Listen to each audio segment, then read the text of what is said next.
ये जीवन भी उन्हीं का दिया हुआ है, सांस भी उन्हीं की दया से चलती है।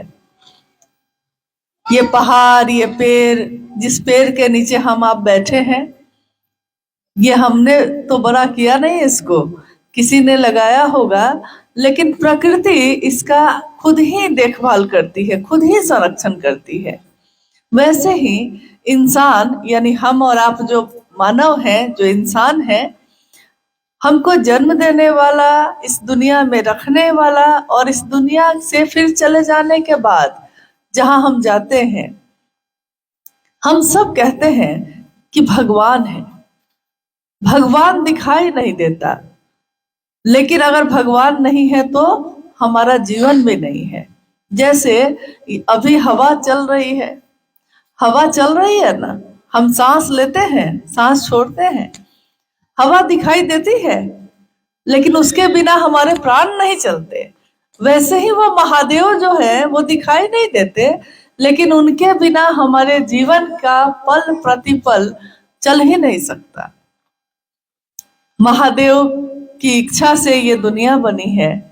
इस दुनिया में अलग अलग चीजें बनी, पेड़ पौधे बने हैं, पानी है, आग है, नहीं, हवा है, आकाश है।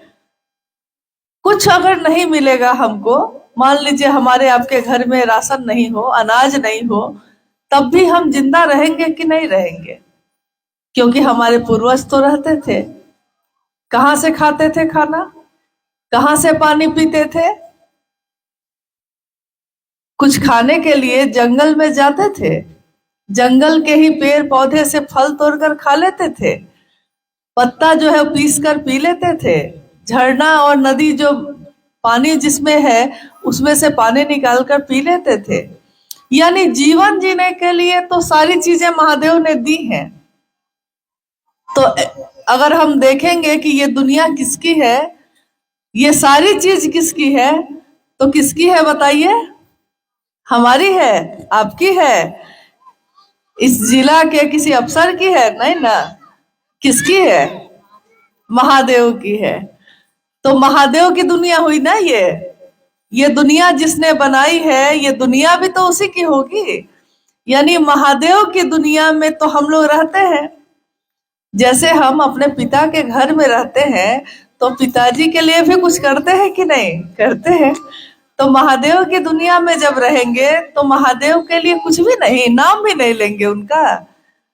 दुनिया के लोग तो कभी सुख देते हैं और कभी दुख देते हैं, तो उनके लिए हम एहसान मानते हैं, उनकी इज्जत करते हैं, उनसे रिश्ता नहीं तोड़ते। जिस महादेव के कारण ये सारी चीज है, हम उस महादेव से ही अपना रिश्ता कमजोर कर लेते हैं। साहब हरिंद्रानंद जी ने पहली बार इस दुनिया में ये बात कही कि हर आदमी, हर इंसान महादेव को अपना गुरु बना सकता है। कोई अगर शरीरधारी गुरु है, उनके पास आप जाइए और कहिए कि हमको शिष्य बना दीजिए, तो उनके पास कोई ना कोई नियम होगा, बंधन होगा। कोई कहेगा कि किस जाति से हो, किस धर्म से हो, नहीं, अमीर हो कि गरीब हो, यहाँ के हो कि वहां के हो, कुछ ना कुछ पूछेगा। और कुछ नहीं तो साधना करनी पड़ेगी, मंत्रों का जप करना पड़ेगा, उपासना करनी पड़ेगी, कुछ ना कुछ शर्त, कुछ ना कुछ बंधन होंगे। तब कहीं जाकर अगर 50 आदमी आया है तो 5 आदमी को वो कहेंगे कि हाँ, 5 आदमी ऐसा है जो मेरा शिष्य बन सकता है। यानी गुरु के अनुशासन में जो रहेगा उसी को गुरु शिष्य बनाते हैं। बाकी लोग का क्या होगा? जिसमें योग्यता नहीं है, जिसमें पात्रता नहीं है। अगर आपको संस्कृत में बहुत मोटी मोटी किताब हम लोग ले आए और कहे कि हम ही पढ़े, तो हम पढ़ पाएंगे? नहीं आती है, बड़ी बड़ी बात नहीं आती, बड़े बड़े ग्रंथ और किताबों को हम लोगों ने नहीं पढ़ा है, लेकिन दिल की भाषा समझते हैं कि नहीं? हम लोग संस्कृत नहीं पढ़ सकते हैं, अंग्रेजी नहीं पढ़ सकते हैं, मान लीजिए हिंदी पढ़ सकते हैं, हो सकता है वो भी नहीं पढ़ पाए, लेकिन दिल की भाषा पढ़िएगा कि नहीं?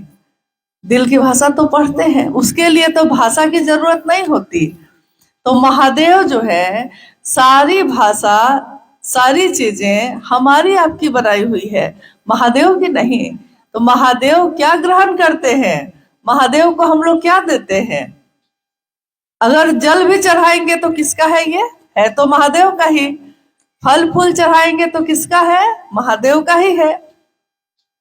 और भाव भी चढ़ाएंगे तो ये भी दिया तो महादेव नहीं है, लेकिन महादेव भाव मांगते हैं। जैसे किसी भी रिश्ते में हम लोग भाव ही मांगते हैं। हम ही लोग यहाँ आए, आप गुरु बहन है मेरी, हम गुरु बहन है आपके। अगर हम लोग के अंदर गुरु बहन का भाव नहीं होता तो हम लोग यहाँ क्यों बैठते? आप अपने घर को छोड़ के यहाँ क्यों बैठते? हम भी रांची जाना छोड़कर यहाँ क्यों रुकते? गुरु बहन का गुरु बहन के लिए भाव है, लेकिन ये भाव किसके कारण है? क्योंकि मैंने भी महादेव को अपना गुरु माना है और आपने भी महादेव को अपना गुरु माना है। तो जब जगत के रिश्ते में हम लोग भाव खोजते हैं, माँ का पुत्र के लिए, पुत्र का माँ के लिए भाव, पति का पत्नी के लिए, पत्नी का पति के लिए भाव, और अगर एक में भाव हो और दूसरे में नहीं हो तो वो रिश्ता चलेगा? चल पाता है? तो जब जगत के रिश्ते बिना भाव के नहीं चलते, महादेव तो भाव सत्ता ही है। महादेव से भाव से जुड़ा जा सकता है। और भाव कैसे आए, इसके लिए आपके बीच तो गुरु बहन लोग आती ही हैं। वो लोग बताई हैं कि भाव कैसे जगे, क्योंकि भाव जगता है जगत के लिए, लेकिन महादेव के लिए नहीं जगता है।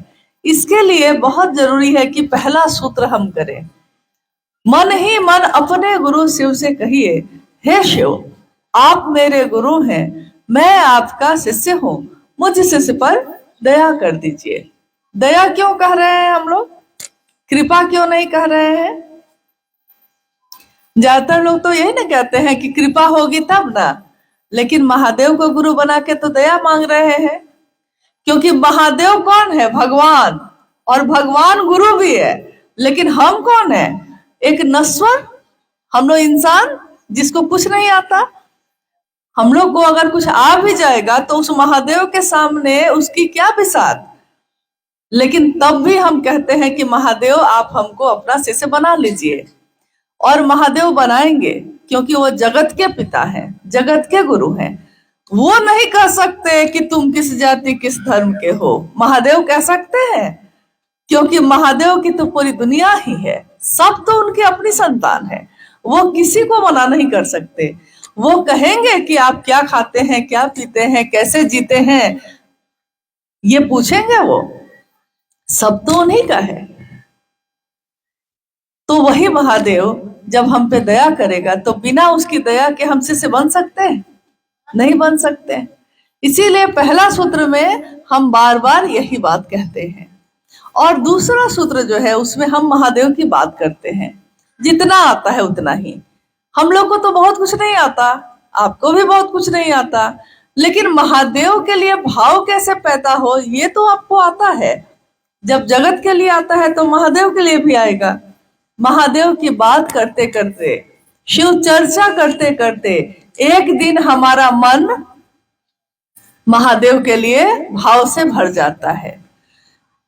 आप देखिएगा गांव में कुआं होता है, कहीं कहीं कुआं है। यहाँ इस गांव में है। तो कुआं से पानी निकालने के लिए बाल्टी और रस्सी बांध के लटकाते हैं। उसमें कैसे निकालते हैं पानी?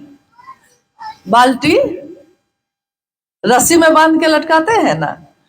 और कहीं कहीं देखिएगा कि कुआं के किनारे पे एक पत्थर लगा रहता है और उसी पत्थर पे रस्सी लटका के पानी लेने के लिए खींचते हैं हम लोग। तो खींचने से क्या होता है, उस पत्थर पे रस्सी बार बार जाती है और आती है।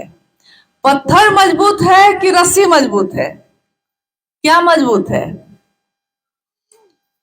पत्थर ना कठोर है, पत्थर ना मजबूत है, रस्सी तो बहुत कमजोर है।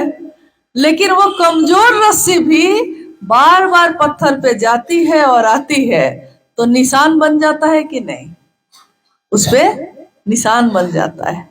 और हमारे मन में अगर बार बार हम ये कहेंगे कि महादेव आप मेरे गुरु हैं, मैं आपका शिष्य हूँ, मुझ शिष्य पर दया करिए, और उनकी चर्चा करेंगे, अगर बार बार ये काम करेंगे हम, तो मेरे मन में हमेशा के लिए महादेव की याद रहेगी कि नहीं रहेगी? रहेगी। तो जिस बारे में हम बात करते हैं ज्यादा, हमको वही याद आता है, जिसकी बात कर लीजिए। और तीसरे में प्रणाम करते हैं।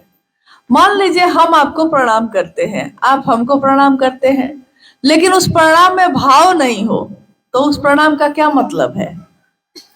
हम लोग के गांव में बहुत लोग हैं जो बड़े बूढ़े सामने आते हैं, आप उनको प्रणाम करते होंगे ना, प्रणाम काका, प्रणाम चाचा, प्रणाम बाबा करते हैं, लेकिन सबके लिए आपके मन में श्रद्धा नहीं होती।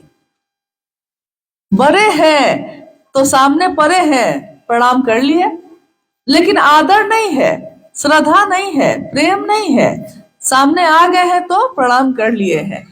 तो साहब हरिदानंद जी ने कहा कि महादेव को भी वैसा ही प्रणाम मत करना, महादेव को भाव से प्रणाम करना। और भाव कैसे आएगा? तो बार बार ये दया जो हम मांगेंगे, बार बार चर्चा करेंगे तो भाव आएगा, तो एक दिन प्रणाम भी होगा। महादेव को किया हुआ एक प्रणाम, अगर एक प्रणाम भी पहुंच गया महादेव के पास, तो कितने जन्म के लिए बहुत है। हमारे लिए जो बहुत बड़ी चीज है, उनके लिए तो बहुत छोटी है। आप देखिए जंगल में सांप मिलता है कि नहीं? सांप का दर्शन हुआ है कभी? हाँ, हुआ है। सांप ने एक बार कहा था कि यार तुम लोग कहते हो कि सांप का दर्शन हुआ है, सांप का असली दर्शन कब होता है? सांप देखना उसका दर्शन करना नहीं है, सांप का असली दर्शन तब हुआ अगर वो सांप काट ले, जहर उतर जाए, तो ना सांप का असली दर्शन हुआ। महादेव का असली दर्शन कैसे होगा? जब महादेव के लिए मेरा मन भाव से भर जाए और मेरे मन के, मेरी चेतना के स्तर पे वो महादेव उतर जाए, तब ना असली दर्शन हुआ। तो इसके लिए हम लोग पूरी कोशिश करेंगे कि इस काम को हम लोग करते रहें, और दुनिया के लिए, सबके लिए करते हैं हम लोग। अपने घर परिवार के लिए काम करते हैं कि नहीं?